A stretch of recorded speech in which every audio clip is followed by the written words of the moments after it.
We're good? Yeah, I can see your face. Hi. Okay, great. Hold on. Yeah. Thank you for doing this again. You're only No going to have to do this problem. 4 more times. So we're going to lose this audio too. It's going to be terrible. And then I'll email you in a week. And same intro as before. All the things the same since we've already done this once. So Okay, great. super proud of myself. If you want to fire me, I totally get it. Are you ready to go? You're ready. Okay.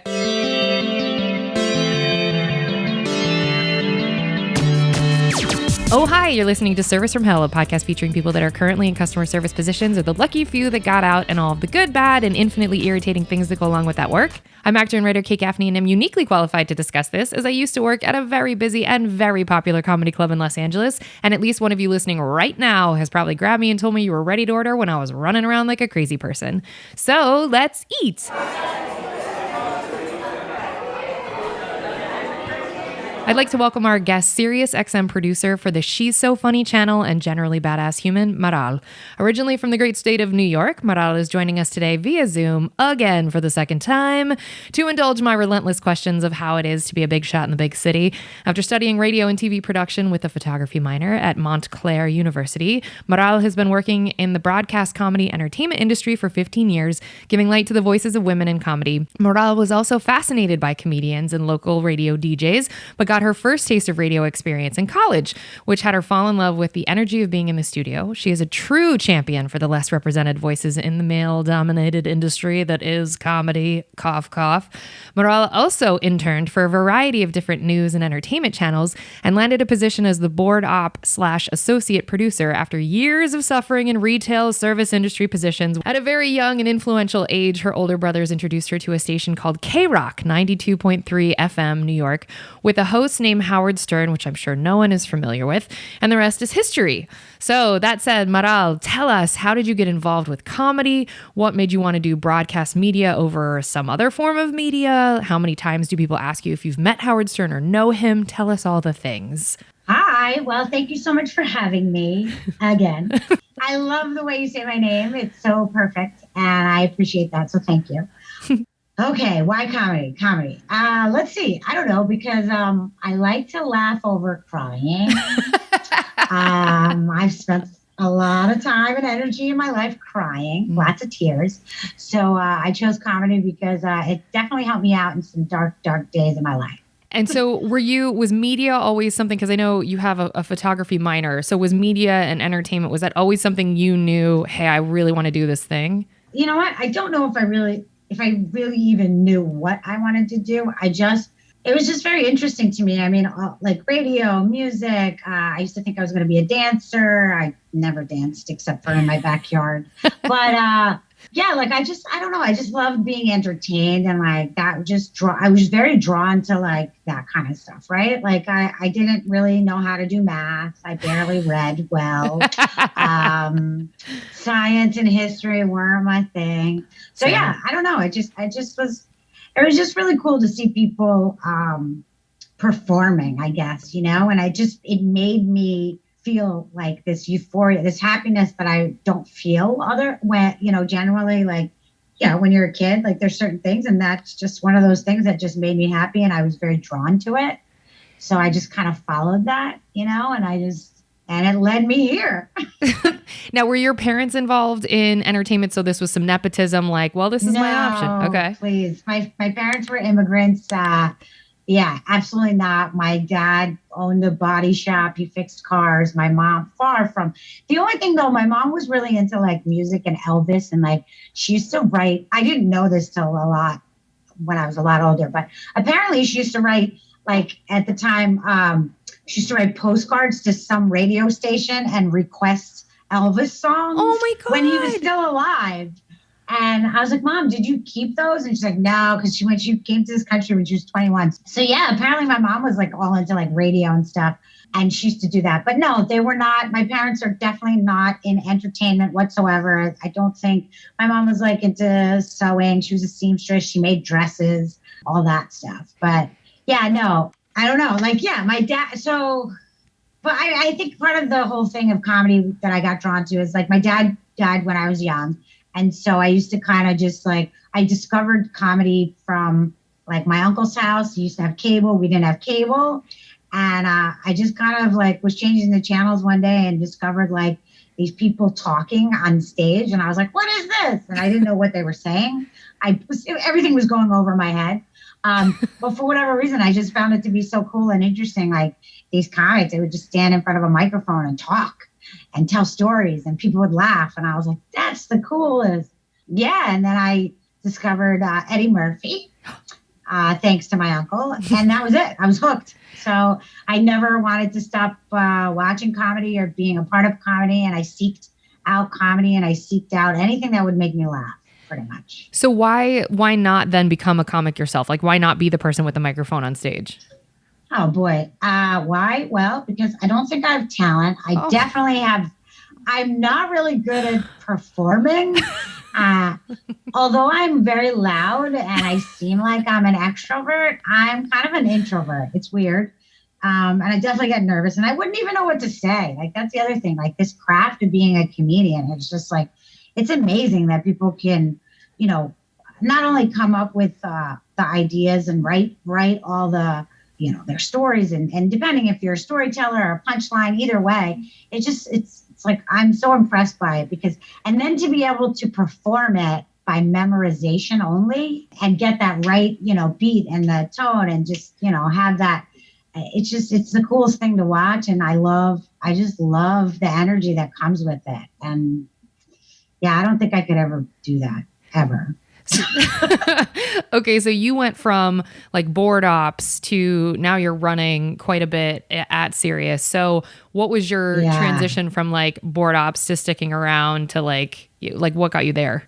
A lot of hard work and a lot of hours. Come on, that's honest though. Come on. Basically just saying yes to anything that I was asked to do when it came to work, so I learned how to run a board. I learned how to, produce shows from there, just watching the other, producers and different live shows that we did. And I just kind of picked up on all the different things that different types of producers that I would work with and the energy and what's the difference with being pre-records and then just starting to like come up with ideas and content creating and like how to produce individual comics, how to produce specials, how to create and come up with ideas, brainstorming. And then at the same time, what I was doing was also like, there would be a shorthand or something. And I'd say, yeah, I'd fill in. And then I'd learn how to do like the technical stuff and operations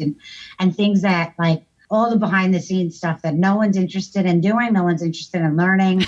No one even realizes that it's actually a thing that has to happen, from just building channels, launching channels to continuously like curating the channels so that there's something to actually listen to on air. And then even how to get the content in properly, where you get the content, reaching out to comics, developing relationships with different people. So yeah, I just over the years just continuously just do all that and say yes and do more and ask people to show me different things. And I would try to learn stuff on my own. And, when you work for a big company, a lot of times something breaks or something happens and there's nobody, you can't get somebody real quick to come fix you. There's so many other people there doing. So I had to kind of just like learn how to do stuff on the fly and figure it out and then fail and sometimes succeed and then realize like, oh, this works, this doesn't. Yeah. So I kind of am in a weird way, which I would never use this term, but I've recently felt like I am the jack of all trades in this world that I'm in. Yeah. So I produce, I program, I curate and babysit. I do it all. Yeah. Well, I mean, it's too bad that women aren't funny and we're not good multitaskers. Because if only we were, if only that were the case. I can't imagine what kind of world we'd live in if that was the case. Okay. So how many channels are you in charge of at Sirius? Okay. Usually what happens, so I'm currently in charge right now of 2 channels. Okay. But usually what happens is an idea or a brand or a content or something either gets pitched or developed. And then I basically am in charge of building the channel from scratch. So what I do is everything that you hear or see is either it's built or created by me, put together by me. And then once the channel is launched, I kind of give it away. not because I don't want to stay on the channel, but because then it's like on to the next, right? Because that's kind of what I do. And then we find someone to like take care of the channel. So even though I'm technically not in charge of more than 2 channels, I actually oversee a lot of the stuff, and I help with a lot of things that come up. And if there's problems or anybody needs changing or anything that happens, they call on me. Doesn't sound, it just sounds easy. Like everything you're describing, It's so just easy. like Yeah. it's a breeze. Okay, and what's your favorite part of like helping curate comedy? Honestly, my favorite part of this is just helping comics out. I think I find comedians and stand-up comedy to be so valuable in life. And I think especially now more than ever, not to get into politics and all kinds of stuff, but like, the freedom of speech and what that means and what you can say and what you can't say and being offended and cancel culture and all that stuff. I think like comedy is so powerful, and it's so interesting to me how people are holding comics and comedians held to a different standard, than a higher standard than any other person who's in like, political office. Yes. Or a corporate CEO. Yes. Or something like that. And I'm just like, I find it so interesting because it's like, seriously, this person's job is to make you laugh and make light of a situation, to take something that's serious and basically like break it up and poke fun of it. Why are you mad at them? Like you should be mad at the person who's, your boss or, whoever, your manager, your CEO, the banker, the accountant, the lawyer, the real estate agent, whoever is, causing you pain or harm or creating any kind of, turmoil in your life. That's who you should be upset with if they don't speak properly or speak clearly to you, not the comic who's making a joke of the situation, Yes. Yeah, I don't know. I feel like it's like, the comics are the easy target because it's like, oh, they're there. They're on social media and they're on TV, whatever. So they're easy just to blame, as opposed to like really pointing the finger and blaming the people who are really responsible for all these problems that we have. Yeah. I don't know where I was going with that, but yeah, comics, helping comics, working with comics, discovering new comedy. That to me is like the coolest part. And why do you focus on marginalized voices and giving a platform for people who don't normally get a platform? Well, females, obviously, we've always kind of been left behind. What? Why? Because I think it's just generally like my whole life, I've never really been able to, I was always kind of looked over. I'm the third child of, I have 2 brothers, and I think still to this day, it's like funny because we'll be in a room with my family and everyone's talking and I'll start a story and I can never get through it or finish it because like 6 other people interrupt me and they talk over me. And it's just become like a joke. But in life, that's kind of how I felt growing up. Like, I was just like, I never felt like I belonged anywhere. And I never really felt like I had a voice and or opinion that mattered. I'm short, I was smaller. I mean, as I age, obviously the pounds just love to be added on. So like I wasn't very visible, so I had to be loud. And then being loud as a girl, that's not, everyone's like, oh my God, it's so inappropriate, it's so whatever, blah, blah, blah. So like, yeah, I was always felt like I was muted. And I just feel it's important that, women have great things to say, comics have great things to say, and people should start listening and paying attention to them. So if I can help in any way, facilitate that, then I'm going to do that. And again, not everyone's going to agree with me or my stance on that, but you know what? I don't care. Like, this is a place for people to explore and find comics they like, people they appreciate, maybe even comics they don't like, or learn something new about a comic, that you wouldn't find anywhere else. Wow. That's the most honest answer I've probably ever gotten on the podcast. So we're done. Thank you so much. This was so great. Holy shit. The not being visible thing is so relatable. So last question in this section. Do you how close are you to Howard Stern? Do you hang out every day? Do you, what's your... Oh, no. Okay. I mean, I've seen him over the years. Anytime, if you're behind the board and he would see you, he'd wave, say hello. Very cordial, very, nice guy. But I've never really hung out with him. I don't know him well. I wouldn't call him a friend. He's just somebody that works in the building and just happens to be somebody that I admire, that is a very huge, had a very big impact in my life. But yeah, no, I don't know him that way or anything like that. However, I have made friends over the years, some good friends that work on his show, which is so funny because it's just by coincidence, not because they work on that show, you know? Yeah. So it's just weird how your life goes and the I don't know, I guess the circle of life. I don't know, whatever. Yeah. But it's very interesting because I would never imagine being here and doing what I do today. I think back and I'm like, man, that's so crazy. Like I had this tiny little idea and I made it happen. I love that. So that's weird. No, that's amazing. That's amazing. See, you're talking to somebody in LA. We believe in all that woo-woo shit. So that's awesome. Yeah. Okay. Well, folks, we hope you enjoyed your apps. We're going to go on to the entrees after a quick break.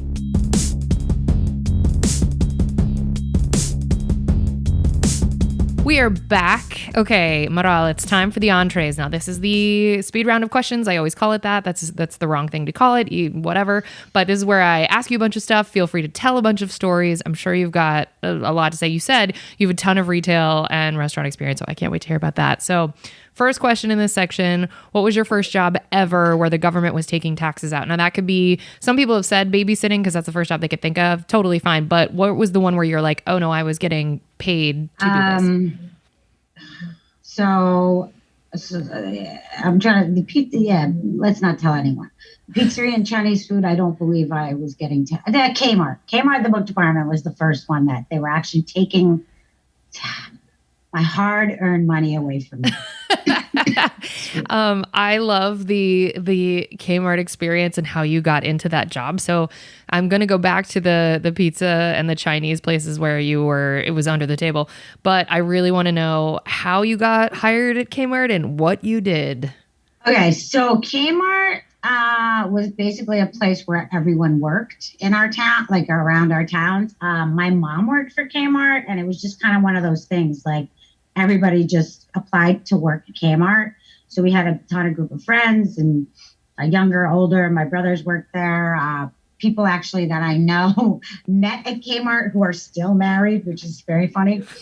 I worked in the book department. At the time, Kmart used to have a book department, yes. And my job was to obviously stock the shelf, make sure the books were in order and stock the shelves. And then what we would do is, like, I never really understood why we did this, but like after a certain amount of time, the books would need to be sent back somewhere. I think maybe to the publishing company or whatever. So you'd have to rip the front covers off of the books. And like, that was some sort of inventory. I don't know why we did that, but we would rip the covers off and then send the book back. Maybe because if somebody found the book, they couldn't resell it or something. I don't know what the purpose of that was. But so I used to have to do that. Were there romance novels sold in that book section? Like, yes, so those were That was the big thing. There was like all kinds of books. It was like a small version of a Borders. What was Borders? Yeah. Way before like Barnes and Nobles was a thing. Well, because I don't think people, sorry to interrupt you, in the Midwest, we all know what Kmart was, RIP, but I don't know that everybody knows. It's essentially what Walmart, it wanted to become what Walmart now currently is. So think Walmart, but just a slightly smaller, but sort of scattered throughout the country. So yeah, exactly. It's like a Walmart. It was, the 80s version of a Walmart, Target kind of, And yeah, they had like a book department, they had the electronics, they had everything, food, they had everything you can think of, clothes. But it just was, an old-fashioned 80s version of it. You can YouTube, actually, if you want, some Kmart commercials. I'll die. And it's actually, you'll find some good stuff. I bet. They actually taped commercials in the Kmart that I worked at. And it was, who was in it? I remember it was Rosie O'Donnell. What? And, yeah. And what was the woman that wrote, I think she wrote or helped direct A League of Their Own? Oh. Penny Marshall? Oh, yeah. I think, and there was a couple other people, but I definitely remember Rosie being there. And they used to do it also, I remember, yeah. And that was like my first experience of ever seeing like film cameras. I was probably like 11 or 12, and there was like all kinds of stuff. And they would do it for quite like, maybe like two or three summers. Wow. They would come and film a ton of commercials. Now I want to go back. So you are first generation immigrant from an immigrant family. You were working at Kmart between the ages of 11 and 12. Is that what did I just catch that or? No. Oh, you were just there. Sorry. Yeah. So because my mother worked there, I was very familiar with the property. On occasion, like there was really no one home, so I would have to like hang out at Kmart while my mother worked before I could, that was my babysitter. So the toy aisles were my babysitter. But no. That was, I remember when they were filming, like between the 12 and like the couple years, I was working there I was a freshman in high school. So it was probably like 14. Okay. Yeah. Cause that's when you could get your working papers. I don't know if that's a thing anymore. I don't know if I'm aging myself, but you would like get working papers and then you were allowed to work like 20 hours a week. Wait, so like child labor laws were sort of circumvented by working papers? Yeah, because that was the thing. There was no child. It was like, I don't know who signed off. I don't know if the state signed off or the school signed off or somebody signed off and you would be able to work at certain amount of hours. That's crazy. Okay, but was the pizza place and the Chinese place, were those before you worked at 14 years old at Kmart? Like how old were you when you were like working for real? 13, like 12, 13. I had a paper route. I had a paper route when I was like 10, 11, then 12, and then, like 13. And then, so the 14, and then I worked at another Chinese food place in a pizzeria when I was like 16, 17, so I've done multiple rounds of different Chinese food restaurants. Apparently I like takeout. Yeah, so like, I started working when I was, on paper route at 10, but I started working at places when I was like 13. Damn. Okay. Yeah. Because that was freedom to get money for the things you wanted and to. Oh, sure. I mean, there was no money. I mean, my dad died when I was 10. So like my mom basically started working 3 jobs. Cool. And it was like, yeah, if you wanted anything, you had to, there was no getting anything. Right. So I had older brothers and I know they had jobs and stuff and they played sports and different things. And I was like, oh man, you can work and get money and buy things. And to be honest with you, I used to work and just like a lot of the times I would just give the money to my mom to like, bless you, help her buy groceries and stuff like that. Like, so it wasn't even for me. And then as I got older, obviously, like I bought myself a car and, I put myself through college and I always had like 3 jobs, whether it was like 2 part-time jobs and a full-time job or like, like 2 jobs and like going to college or whatever it was. But yeah, I always kind of hustled. That's awesome. That spirit is something that obviously services what you do now. Okay, so how many customer service jobs could you ballpark roughly how many you had? And I would count the paper route as like number 1 and then the Chinese restaurant, the pizza place. So that's 3, Kmart 4. So could you ballpark how many you've had? I think I've had 11 service jobs. Damn. Yeah. Okay.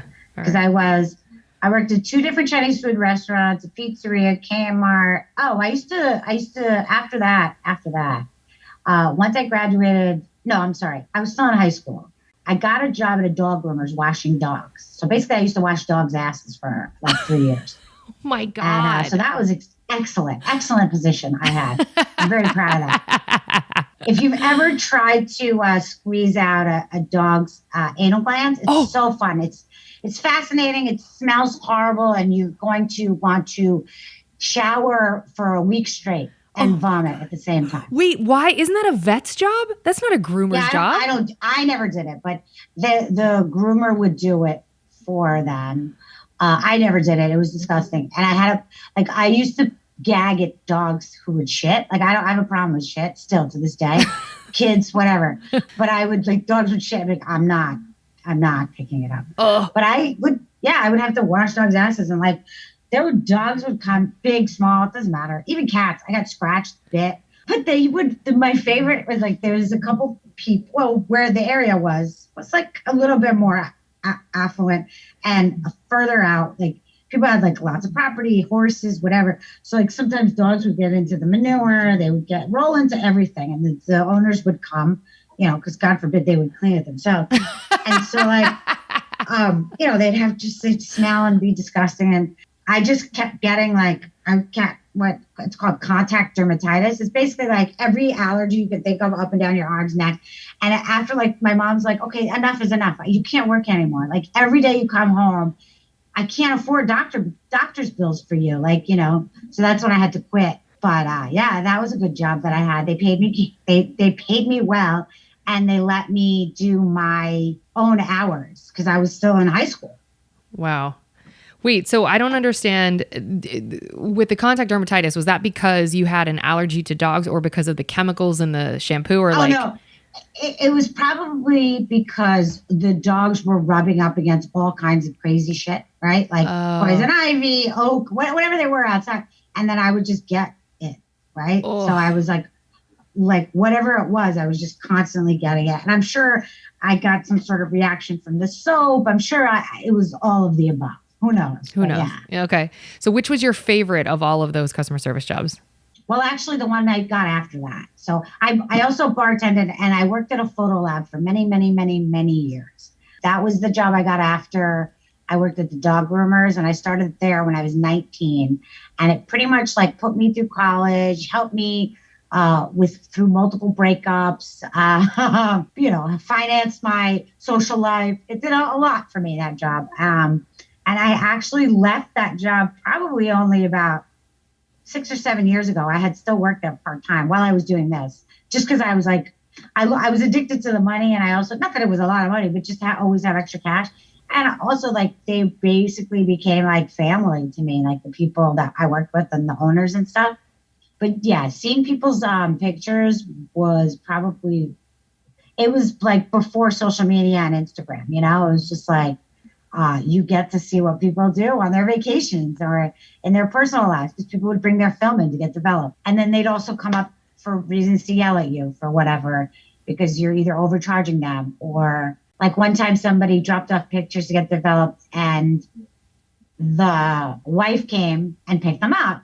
And it turned out that it was actually the husband's pictures, but we didn't know that. I mean, that she just asked, she gave us the last name and the phone number. And it turned out that's when she discovered that her husband was cheating on her. No. And man, did we get reamed for that. How's that your fault?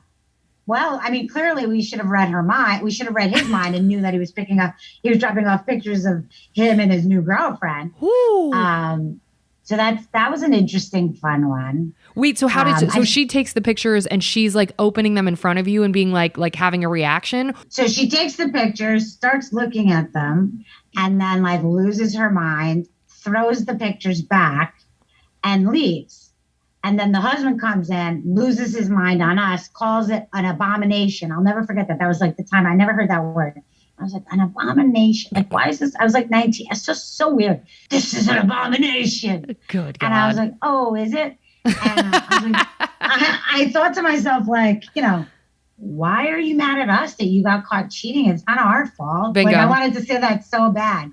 It's like, how would we, these are my pictures. Why would you give them to my wife? And it's like, I don't know. She came and asked, you guys have the same account. Why would you use the same account? Dumb fuck. Like, oh, he was just mad he got caught. So so that's a set of pictures that was like, did you ever see like penises and boobies and all the like? Oh, sure. Really? Which I always thought was so interesting and funny. And even to this day, as I'm like, I've aged, I'm like, why would you take pictures of yourself and drop them off at a place? At the time, there was Polaroids. Now there's digital. Let me tell you, when digital started, people still used to bring their little digital media card and put them and ask us to print. And there was naked on there. No. Like, nobody learns. Oh, I've seen so many things. Like, I basically say that place, I grew up there. Like, that place taught me about the birds and the bees. I mean, that place taught me everything that, you know, my mom was an immigrant, right? Like, nothing wrong with that. But like, she came here when she was 21. She had 3 kids. She was married for a few years. Her husband drops dead. She just works, 3 jobs. She's so busy, whatever. It's like, and my mom is very like prim and proper. Like, so there's just certain conversations you just don't have, or also you don't get into as deep, right? As people do now, and, so like, yeah, I learned all the things that I didn't know through friends or school at that job through these pictures. Wait, so you would see a picture of like a penis and you'd be like, and someone else would comment on it and you'd be like, all right, that eventually goes inside of a woman, or like, how did that like? I mean, I knew that already at that point, but I mean, there was just certain things like, I guess like sexual positions, I guess. Like, oh, amazing. Drugs. I guess like drugs, I guess like things about relationships, houses, because when you live in your life, right? Like it's so different now. I mean, with social media, stuff that's on TV, like everything that we have access to, we did not have access to this information, right? Right. So you only knew what you knew that was in your home, in your school, in your town, in your neighborhood, or in your church or whatever religious building you went to. But like you didn't really know what happened like 3 towns over Sure. or like even 3 states over, right? Like how would you know? Like you wouldn't know. So you only knew what you were exposed to. So like when you're at this place and you're developing pictures and you're looking and you're just like people are going on vacations or people doing the different, to think you see that. Now you can Google any picture and find anything out. Yeah. But like, I didn't know what half these countries or Caribbean islands look like. We never went on vacation. We never did any of that stuff. We never left our town. Oh, I get it. Okay. So did you ever see anything where you were like, I got to call the cops? we did, and we actually did. There's some guy that used to like, it's definitely a fine line. Like that's the thing. They can't really do much, but like, I never saw anything really, truly, truly bad, but there was some dude that used to take pictures of people from afar. And now you would think like, because it's so funny because social media, like you walk around the street, everybody has a camera, you're just snapping away. Right. So there's no law, but I guess if you do it often enough and you do it to the same person, it's considered some form of stalking, right? Yeah. But I think about that. Like, I wonder what the laws would be now if that was the case still, if this place was still in business and somebody were to do that. Because again, with social media and everyone having digital cameras, like you can take pictures of anything at any point. Yeah, that's anywhere. right. That's right. So yeah, they came and, they did their little, whatever they did. Okay. Yep. We'll move past it. Yeah. Yep. Okay. Okay. So of all of your customer service jobs, which was your least favorite? So the photo lab was your favorite, obviously. Which was your least favorite? Yeah. Oh man. I worked for a type of car, a car brand. Okay. Let's say. Car brand. A brand of car, a vehicle company. I worked for a vehicle company. Okay. I just despised that job. Are you able to tell us what you did for that, or will I give it away? I can't really get into what I did, but like I can tell you that it was a prestigious brand. Okay. Luxury vehicles. Okay. The people were awful. Shocking. The clients were awful. The people I worked with were awful. I can use that word. Yeah, it was definitely like I did not fit in. It was a luxury brand. I did not fit in. I did not have the bank account nor the look. I wasn't tall enough. I wasn't thin enough. I didn't have the right clothes for it.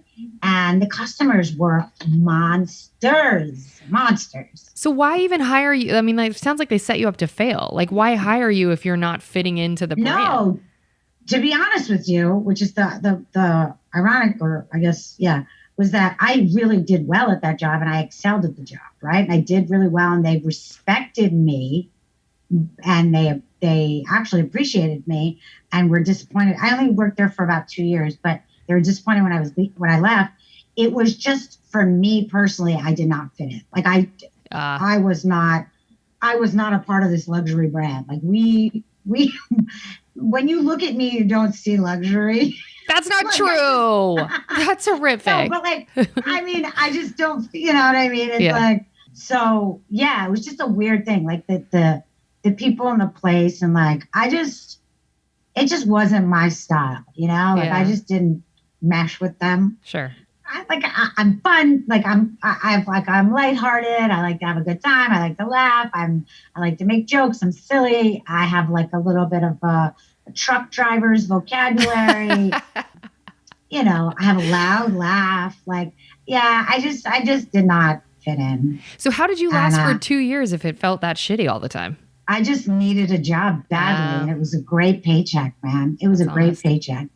And I was really good at faking it. I mean, like, that's basically your whole life. And my whole life, I had to just fake it. I had to pretend things were good. I had to pretend that I was happy when I wasn't. Again, where the comedy comes into play. Just like that was like my release. That's where, I did find happiness. That's where I did find enjoyment. And like, I thought that it was so cool because, that was some place I felt I fit in and that I was comfortable, even though I was just watching it. I wasn't in there doing anything.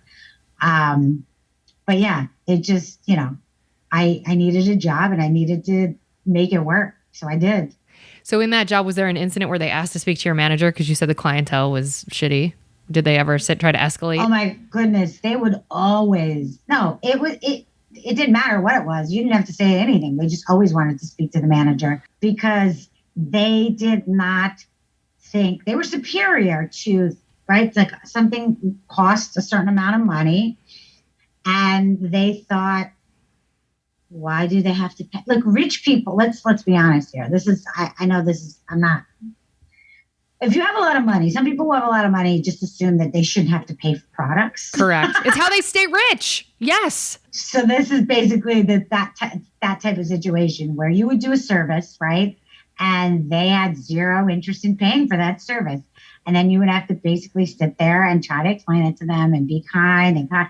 And then they would always want to speak to someone above you because even if I was the person above me, they would be looking to speak to someone above me. Just to get out of paying. They just don't want to pay. Jesus. And would it ever work? Would they get out of paying? Not really. I mean, no. I mean, there's very rarely a time where they would get out of paying. Sometimes, occasionally, maybe somebody would give them a discount or help them out or kind of meet them in the middle. But like, depending on what it was. But no, of course they have to pay. You're paying for a service and a product. It's not just like, you don't go to a store, take a candy bar and go, yeah, but I'm not going to pay for this. Okay. What's the weirdest thing you've ever been asked to do whilst you were on the clock at any of these jobs? Oh, weirdest thing. From employee, from just anyone? Anyone. Oh man, my memories. Let me think. Weirdest thing. I don't know. I mean, people have asked me to watch their kids. People used to always be like, can you hold my bag? Like while they were shopping?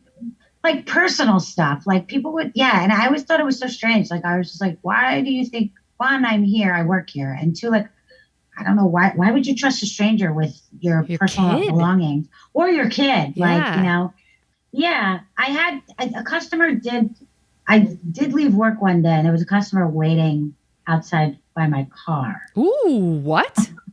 With like a 6-pack of beer.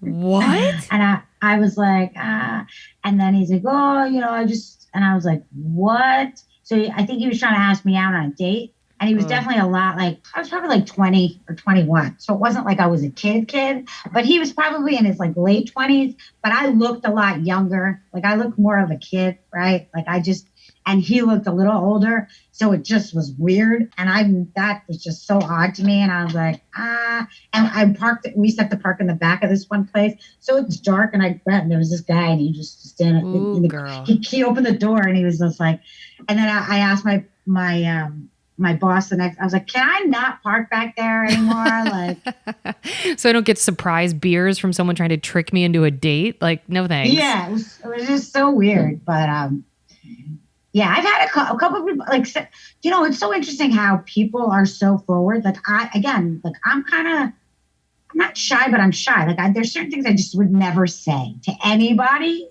Yeah. And sometimes people have like big balls. Like they'll just go up to people and say things that you're just like, what?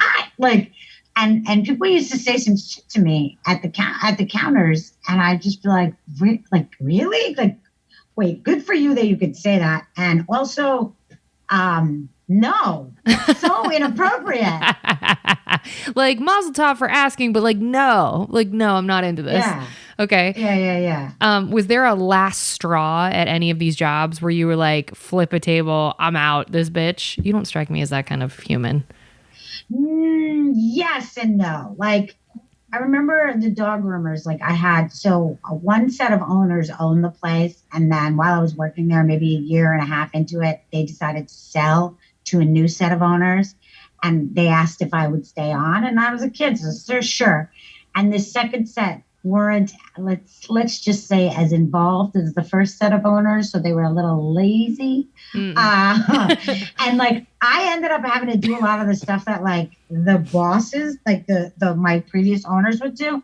And I think I got to the point where I was just like so exhausted. Like they just kept me like, look, I work hard and I love money, don't get me wrong, but like I was working 7 days a week nonstop, like summers all the time, and I think I just got like real upset one day and I was like, that's it. I'm done. I quit. And I just like walked home crying. Oh my God.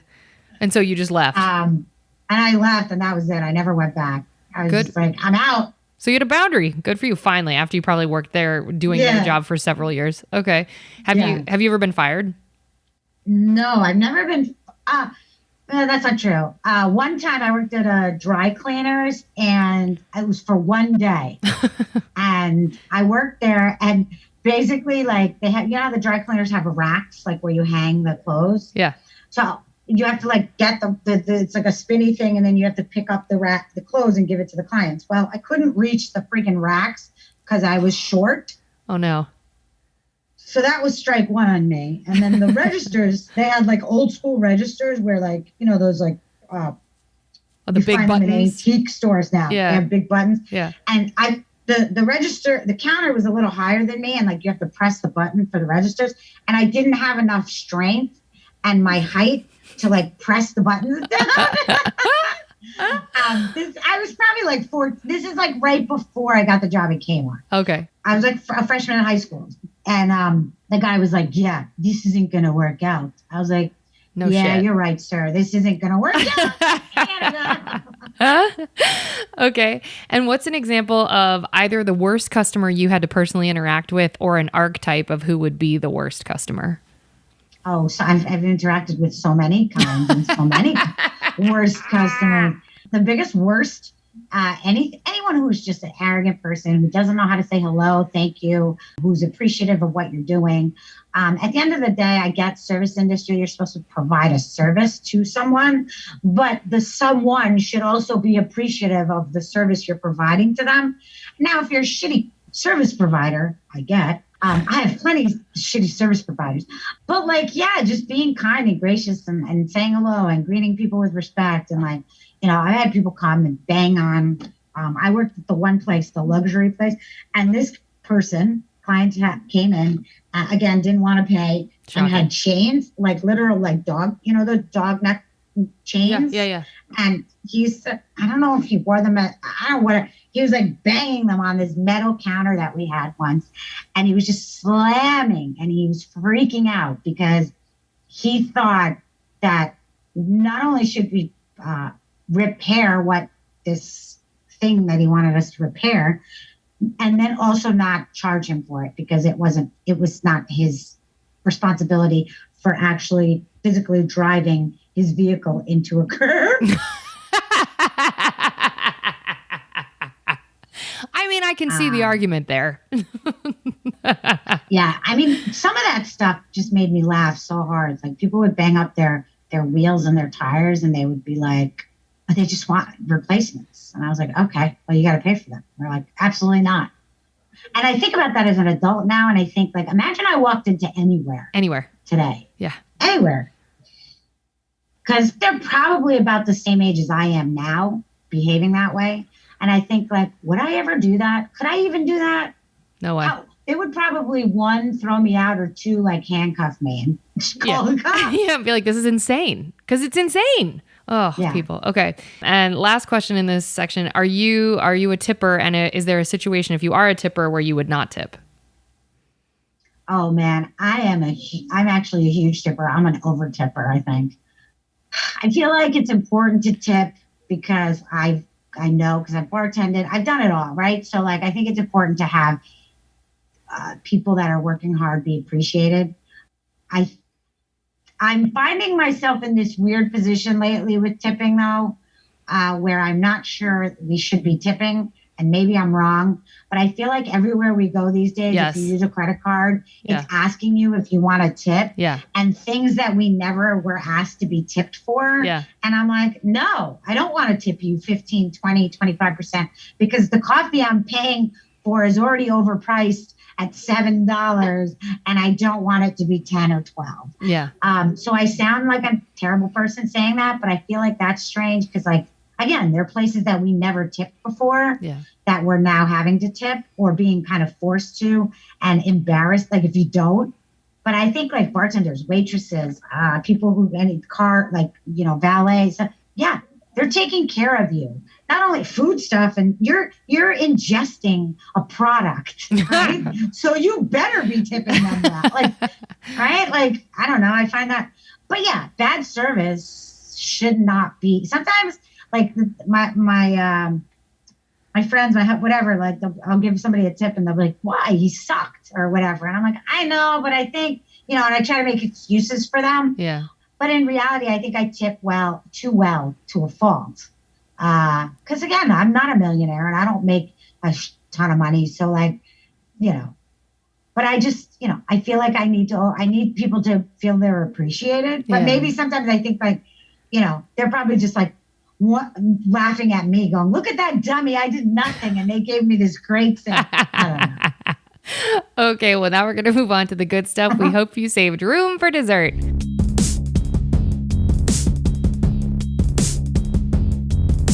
What is the nicest thing a customer has done for you whilst you were working?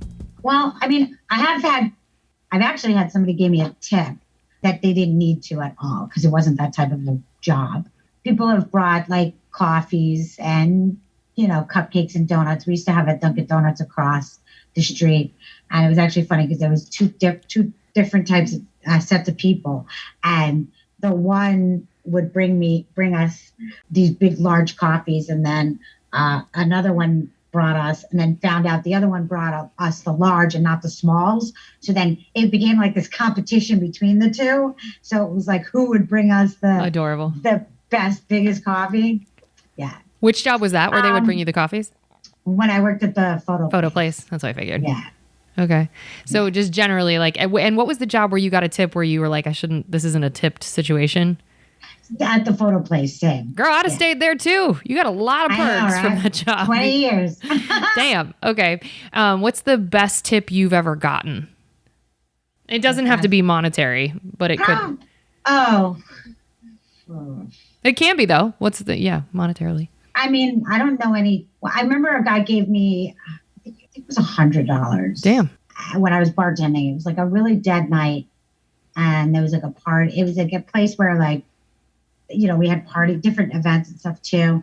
And he came and asked for a drink, and then he just gave me $100. Hell yeah! Just like, you know, like real friendly and whatever. Nothing, you know. And he wanted like a drink and a cigar. I was like, he's like, can I smoke here? I was like, you sure can. You can now. I'm like, you can.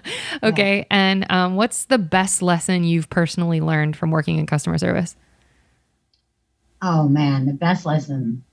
Well, I think it's just learning to communicate with people, being appreciative of how hard most people work, and then just being gracious and kind and being thankful. And like, you know, I know, like, if I go into a store or if I go into actually anything that I really do, the person behind the phone, behind the counter, behind the desk, it's a human being, you know? And I know, like, I was there. That's me. That could be you. That could be your sister, your mother, your friend, your brother. Like, I guess that's the biggest lesson, is learning, like, you know, a lot of people are so disassociated with what other people, you know. Yes. And I think that it brought me closer to realizing that, you know, we're all human and it could be any of us, you know what I mean? And just how to treat people. I love that. Okay. And then what's one piece of advice you would give to customers who interact with customer service workers? Customers, just be kind, be nice. Have patience. Like, so easy. You know, everyone's just working and trying to figure it out. Like, so if you're at a store and you need help, like, wait your turn. Like, don't freak out. And if you're in a rush and you need to get something done, don't go shopping at that moment. Thank you. Don't pick it up. If you need, you know, if you're in a rush to get food, don't go to a sit-down restaurant. Go to the drive-thru. Like, I don't know what to tell you. Like, don't make your life's problems our problems. Like, we can't help you. And that's why they have therapists. Hello. That's amazing. Okay.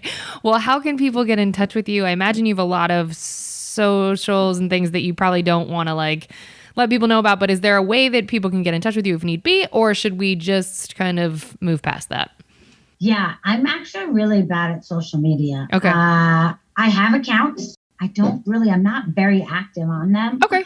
No problem. But yeah, I mean, if you want, you can check out my Twitter. It's Maraliq, Maraliq. Basically, that means Little Maral. It's just like a nickname. Yeah, so you can check my Twitter out. I have a Instagram, but yeah, again, I don't really use it. So yeah, Twitter's where it's at. Twitter's where it's at. Okay. Well, folks, we're going to drop your checks now. Thank you so much for listening. If you want to help us out here at Service from Hell, we'd love to have you subscribe, rate, and or review the show wherever you listen. But you're listening on Sirius right now, which we're really grateful for. But it'll help us reach more people that need to be schooled on the art of being kind and will be catharsis for those of us working in the industry. If you want to get in touch with us directly at Service from Hell, send us your receipts to servicefromhellpodcast@gmail.com. We'd love to hear from you. Remember, if you can't afford to tip, you can't afford to go out. So don't be garbage and be good to people. It's easier that way. And huge shout out to Maral for supporting this podcast and giving us a larger audience and a bigger voice. We're super, super, super grateful. And thank you for sharing so honestly, Maral. And thanks for being on tonight. We appreciate you. All right, folks, that's going to do it for us here. Good night.